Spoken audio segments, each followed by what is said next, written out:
How far would you go to meet someone you've only ever seen on a screen? They said it couldn't be done. They said I was just a kid with a dream and an unreasonable tolerance for standing in lines. But after everything I'd been through, I knew what I had to do.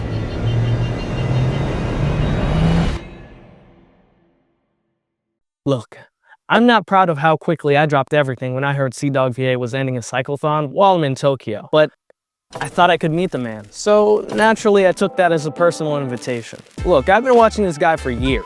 I mean, he's part of the reason I even thought I could move to Japan in the first place. So yeah, he was hosting an event to end his cyclothon. And like any other sane, mentally balanced fan, I got my brother and said, hey, let's emotionally project onto a sweaty British anime YouTuber in a public plaza. The event was being held at Toronto Hills, in the heart of Tokyo. And by the time we got there, it was packed. It was hard to believe that we were there 45 minutes early. And the line wrapped around the plaza. Fans had signs. People brought merch, books, and bags full of snacks. You could almost feel that same anime convention charged energy in the air. At least, you could definitely smell it. Deodorant masking sweat, Red Bull, and pure distilled excitement. It didn't feel real. It felt like I just stepped into a Twitch livestream, like I wasn't supposed to be there. Instead, I was supposed to be at my desk watching like everyone else. But I was here, trying to make it to the front, and we were slowly, painfully inching forward. Step by step, hope intact, backs weary. And I thought, this is it. This is how it happens. I'm gonna meet him. As the grueling hours ticked by, the atmosphere started to change. There was a tension in the air, like everyone was trying collectively not to freak out. We weren't just waiting in a crowd anymore. We were waiting to be seen. You could feel it, the silent calculation of everyone in the crowd. What am I going to say when I meet him? And that's what I was thinking. What would I say when I met him? Would he even see me? Would I want him to?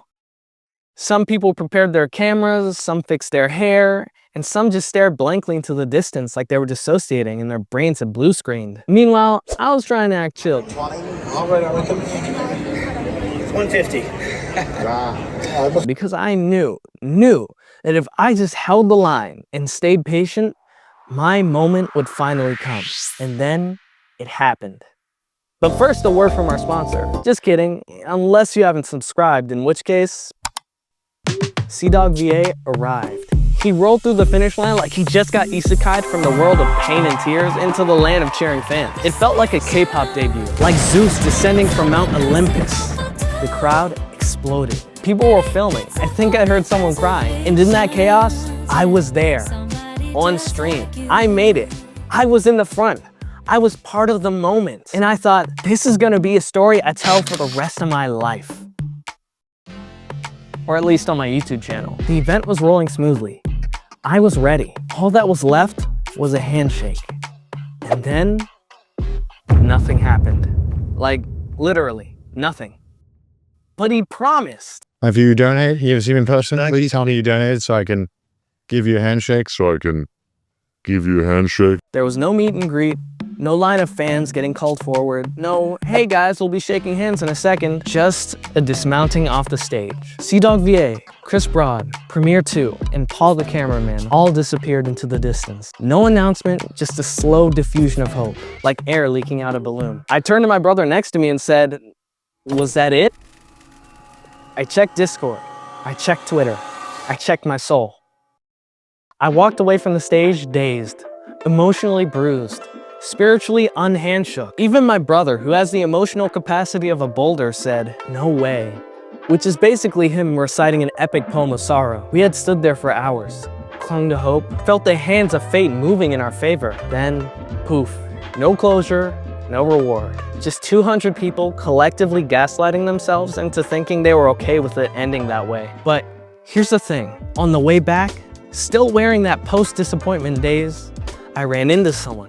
Max D. Capo, a YouTuber I've been following for a while. Super chill, super genuine. I introduced myself, told him I respected his work, and he was just cool. We talked for a bit. He subbed to my channel, and that was enough. They said it couldn't be done, and yeah, they were right. But maybe that's not the point. If I want to build something in the space, meet the people I admire, work with them, earn their respect, then it's not about standing in lines. It's about making something worth noticing. So no hard feelings, CDawg. I get it. You were tired, you were sweating, you had obligations, but just know you were this close to having a new best friend.